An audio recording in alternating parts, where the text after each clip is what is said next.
Fala galera, tudo bem com vocês? Aqui estamos para mais um vídeo aqui do canal e hoje nós vamos falar aí sobre uma empresa do setor alimentício e sobre os resultados do terceiro trimestre de 2023 desta empresa. Por que do terceiro trimestre? Normalmente as empresas que têm alguma ligação com agro, em sua maioria, elas trabalham ali com um período de resultados um pouco diferente, né, das outras empresas.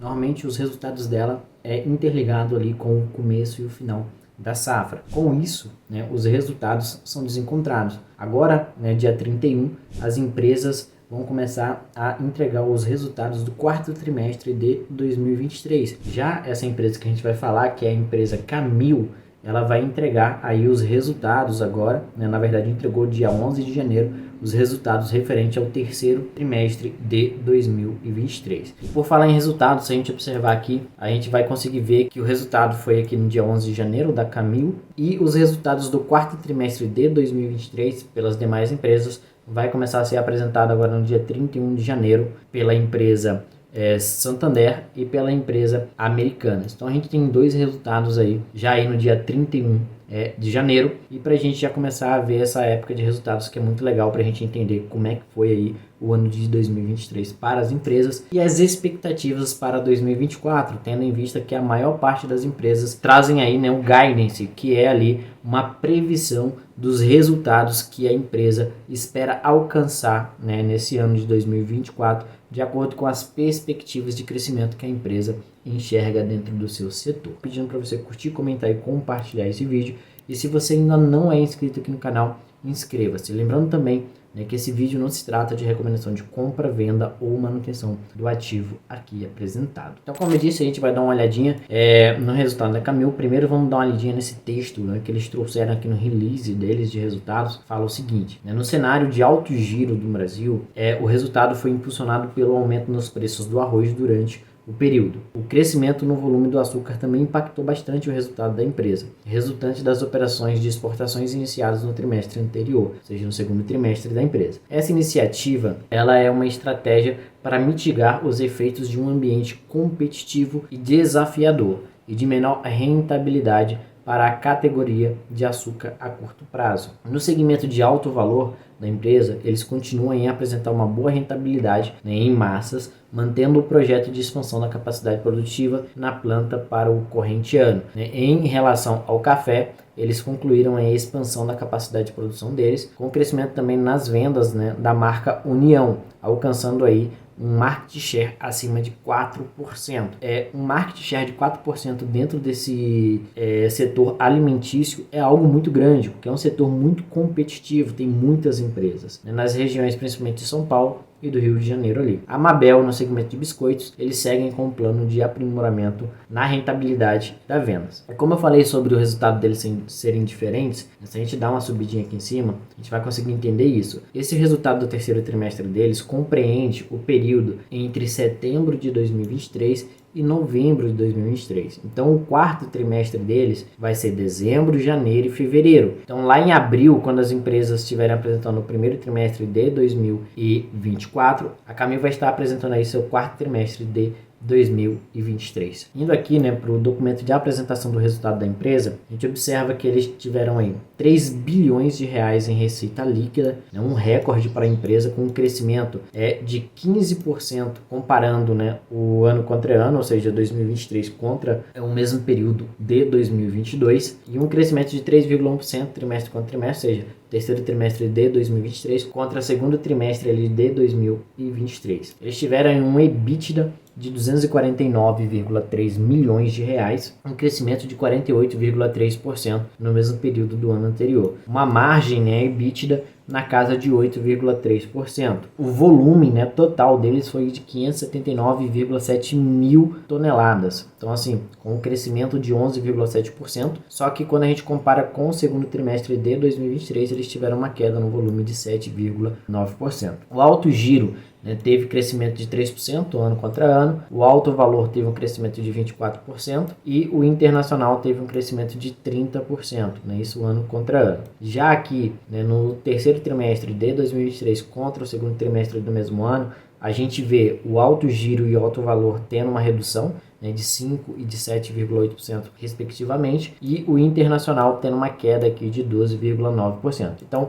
em relação a 2022, eles estão melhores, mas em relação ao trimestre anterior da empresa do mesmo ano de 2023, eles tiveram piora aí nos seus resultados. Descendo aqui, a gente consegue ver aí a evolução dos volumes, né, versus o preço líquido. Então a gente vê aqui que o volume ele vem se mantendo aqui estável, né, voltou aqui aos patamares lá do terceiro trimestre de 2022, com um pouquinho de crescimento, né, tá bem maior que o quarto trimestre de 2022, mas eles vêm seguindo uma média aqui na casa de 350 mil toneladas. Quando a gente olha para o preço líquido, né, o preço líquido dos produtos vem crescendo, e a gente quando vai no supermercado, a gente acaba sentindo isso. A gente vai observar que o macarrão tá mais caro, principalmente, né, por exemplo, que é a parte de massas, arroz está muito mais caro, principalmente agora no mês de janeiro, arroz subiu muito, né, já com a previsão de uma piora nas safras das empresas do agronegócio, então pode ser que a gente veja, né, um quarto trimestre para a Camil aí um pouco melhor em relação ao preço, mas pode ser que tenha uma queda no volume, porque se o preço está maior, as pessoas tendem, né, a consumir de uma forma onde elas consigam comprar menos quantidade, né? A empresa consegue ganhar na parte ali do preço. Essa parte de alto giro, né, representa aqui 51% da receita da empresa e 62% do volume. Então 62% de todo o volume que a empresa vende, né, pertence à parte de altos giros, né, que é açúcar, grãos, né, principalmente, e 51% da receita líquida. Então assim, uma participação bem relevante dentro da receita líquida da empresa. Quando a gente desce, né, aqui para a parte de alto valor, que seria ali as massas, biscoitos, cafés e os pescados, a gente vê que isso representa dentro da empresa 17% da receita líquida e 7% do volume. Então, provavelmente se eles conseguissem crescer esse volume da parte de alto valor, né, eles conseguiriam ter uma maior participação na receita líquida e provavelmente melhoraria também, né, a questão ali do lucro líquido da empresa. A gente vê que vem tendo um crescimento nessa parte aqui do alto valor,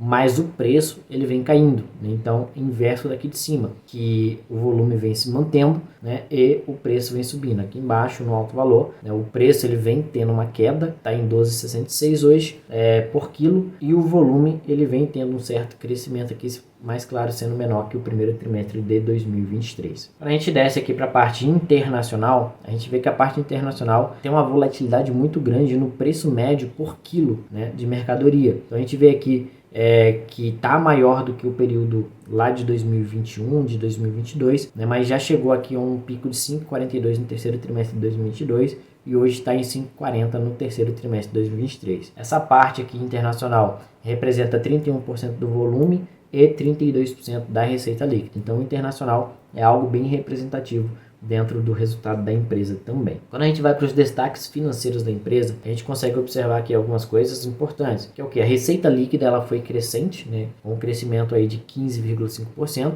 O custo do produto vendido também cresceu, então isso aqui não é tão interessante. Por quê? A receita líquida cresceu, só que o custo ele cresceu mais do que a receita líquida, né? A gente vê aqui que o custo teve um crescimento de 16,6% contra 15,5%, né, da receita líquida. Então, o custo da empresa subiu mais do que, né, a receita líquida dela. Isso não é legal. O interessante é quando a gente tem um crescimento da receita líquida maior do que o crescimento do custo do produto vendido. A receita líquida teve uma queda, né, consequentemente pelo fato de que o custo do produto cresceu mais do que a receita líquida da empresa, então a receita líquida ela vai ter uma queda consequentemente, né? Caiu lá de 17% para 14%. O lucro bruto teve um crescimento de 11,3%, o EBITDA teve um crescimento de 48,3% e o lucro líquido, né, teve uma queda de 2,8%, mas a empresa manteve aqui um lucro. Então a gente vê a empresa hoje com uma margem de 4,8%. Então uma das coisas que eu sempre falo sobre essa questão das empresas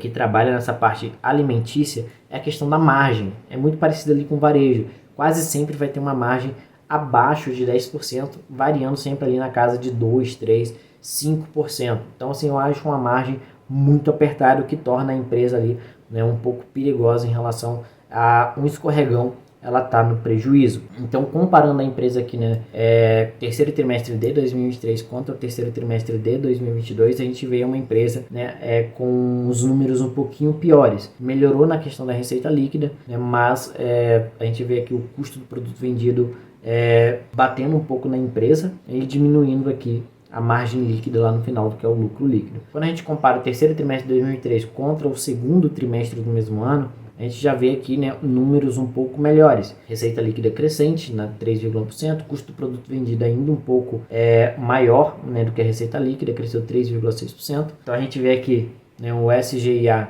com a receita líquida percentual caindo 0,7 pontos percentuais, lucro bruto crescendo aqui 1,1%, o EBITDA crescendo 17,4% e o lucro líquido crescendo aí 205%. Então esse é o tipo de empresa, Camil, que ela vai ter aquelas explosões de crescimento, 100% de crescimento em relação ao lucro do trimestre anterior, 300%. Por que isso? Porque vai ter momentos que o lucro dela vai ser muito apertado devido ao custo da commodity, né, de não conseguir repassar preço para o consumidor final, do custo do produto vendido ter aumentado muito e isso apertar a margem do lucro líquido da empresa. Então tudo isso faz com que a empresa passe por esses momentos onde ela lucros menores, vai até mesmo ter prejuízos e de repente ela salta ali, igual ela saltou aqui de 47 milhões para 143 milhões, que dá um crescimento de 205%. Quem não entende, né, para olhar a empresa e não entende isso aqui, acaba ali, né, ficando emocionado com a empresa. Teve crescimento, recuperação, mas, né, tem que entender que a empresa vai ter essa volatilidade, principalmente por trabalhar aí com commodities, então é super natural. Descendo mais um pouco aqui, a gente vai ver sobre o endividamento, né? O endividamento da empresa também é algo que, pelo menos na minha perspectiva, preocupa um pouco. É uma dívida hoje que está aí na casa de 5 bilhões de reais. Então é uma dívida alta, sendo que desses 5 bi, no curto prazo aqui a gente tem 2 bilhões e no longo prazo a gente tem 3 bilhões. Então a gente vê que quando a gente compara o terceiro trimestre de 2023 com o segundo trimestre de 2022, a gente vê um crescimento muito grande da dívida, né? Um total aqui de crescimento de 40% na dívida da empresa. E quando a gente olha para a dívida líquida, né, a gente vê que eles têm aqui caixas e equivalentes de caixas de 1,5 bilhões, o que faz com que eles fiquem com uma dívida líquida na casa de 3,5 bilhões, né, tendo aí uma dívida líquida por EBITDA de 4,3 vezes. Eu acho, né, para a Camil, para a empresa, essa dívida é um pouquinho alta, né? A gente vê aqui que os covenants deles são anuais, né? Então o próximo covenant deles é daqui a um período ainda, então eles têm um tempo aí para conseguir, né, regularizar isso aí.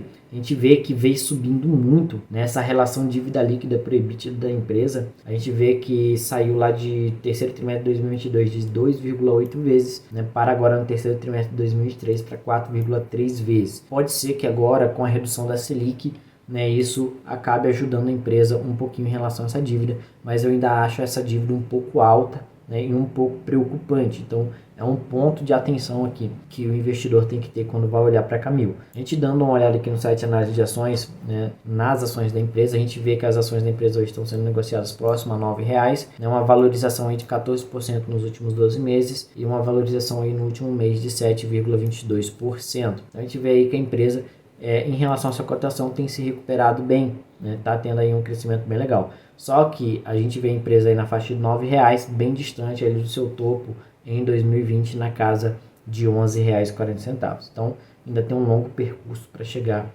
ali naqueles R$ 11. Quando a gente olha para o dividend yield da empresa, é uma empresa que ela paga aí dividend yield de forma recorrente, né?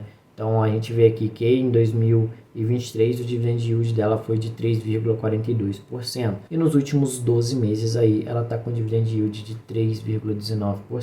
Quando a gente olha para o PL da empresa, ela está com PL aí de 6,46 hoje. A média do PL dela aqui na casa do 6 mesmo, 6,7 ali é a média do PL dela. Lucro por ação aqui hoje é de 1,38. Né? Esse lucro por ação ele vem crescendo, né, ao longo do tempo aí. 2022 aqui teve uma piora, mas no geral ele vem crescendo aqui ao longo do tempo. Então a gente vê aí uma empresa que tem crescimento na receita nos últimos 5 anos, tem crescimento nos lucros nos últimos 5 anos, né? Tem mostrado uma margem até legal, 5, 6% ali. A gente vê aqui que a empresa ela tem tido um crescimento na receita líquida muito grande, né? Só que o lucro líquido não vem acompanhando esse crescimento da receita líquida.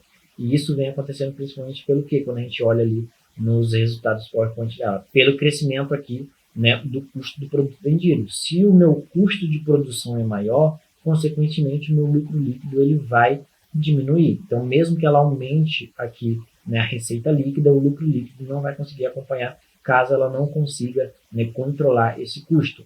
E quando se trabalha com commodities, é muito difícil controlar esse custo.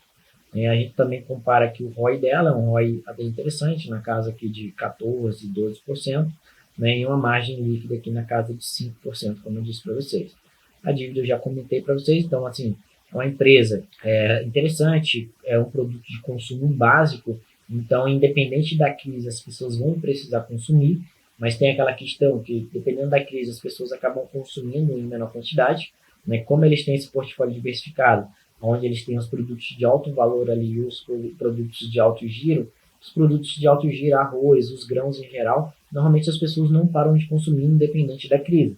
Já os produtos de alto valor, como massas, biscoitos, né, ali o pessoal dependendo, as pessoas ali dependendo, né, do momento econômico e tal, elas acabam consumindo menos desse produto, consequentemente isso diminui o volume da empresa, né, e a empresa acaba ali entrando num momento de maior dificuldade. Então, esse foi o nosso vídeo de hoje. Comenta aqui embaixo se você tem a Camil, o que você acha da empresa, se você gosta da gestão, o que você acha aí desse resultado dela no terceiro trimestre de 2023 e o que você espera para o quarto trimestre de 2023 da empresa, que vai ser apresentado lá em abril. Então, comenta aqui embaixo se você tem a Camil, o que você acha da empresa, o que você espera aí de resultado no quarto trimestre de 2023, que vai ser apresentado lá em abril pela empresa. Se você gosta dela, o que você acha da gestão, deixe seu comentário aqui embaixo. Já vai curtindo aí, né, e compartilhando o vídeo. E caso você não seja inscrito aqui no canal, inscreva-se. E a gente se vê aí no próximo vídeo. Tchau, tchau.